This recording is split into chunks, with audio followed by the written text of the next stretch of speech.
Hi guys, Eric from Studz Racing here. Thanks for joining in. Today we're going to talk about our rear heavy-duty hydraulic twin piston caliper that we use for mini bikes, drift trikes, go-karts. This is what we got right here. It's a left-handed master cylinder. It does come with a brake light if you want it, which is awesome. Fits 7/8 bars. On the back here we've got the twin piston. It's a very heavy-duty. I've been using mine for 4 or 5 years on my drag bike and have never had a problem. Uses 10mm banjos. Like I said, twin piston, heavy duty brake pads.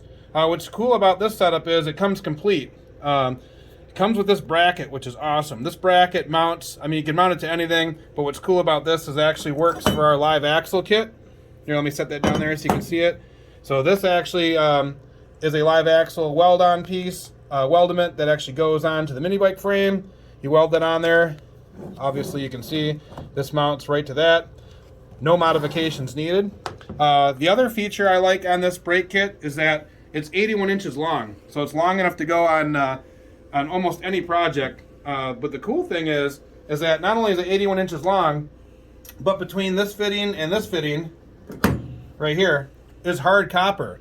So anybody knows anything about hydraulic, right? You can't cut a hydraulic line without having somebody making a banjo or a connector. So this is all hard copper. So it's flexible.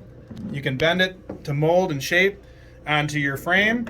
But also, like I said, you can cut this anywhere in between without having somebody fab you up a brake line. And all you have to do is just reflare it. Pretty cool. This is my drag bike right here. If you want to zoom out. We actually made this a few years ago. This actually features our live axle kit, which you can find that on studsracing.com too. Here you can see the caliper bolted right to that. If you want to get a shot from the rear, there's plenty of clearance here on the 6-inch wide tire. But man, it's just a drop-on piece, makes it so nice. You can see the line strapped right to the frame. Again, on this one, we didn't cut it all. The copper's just bent. And you can see it right on the top there. So again, guys, this is part number 100-173. You can find this at studsracing.com. Thanks for joining us.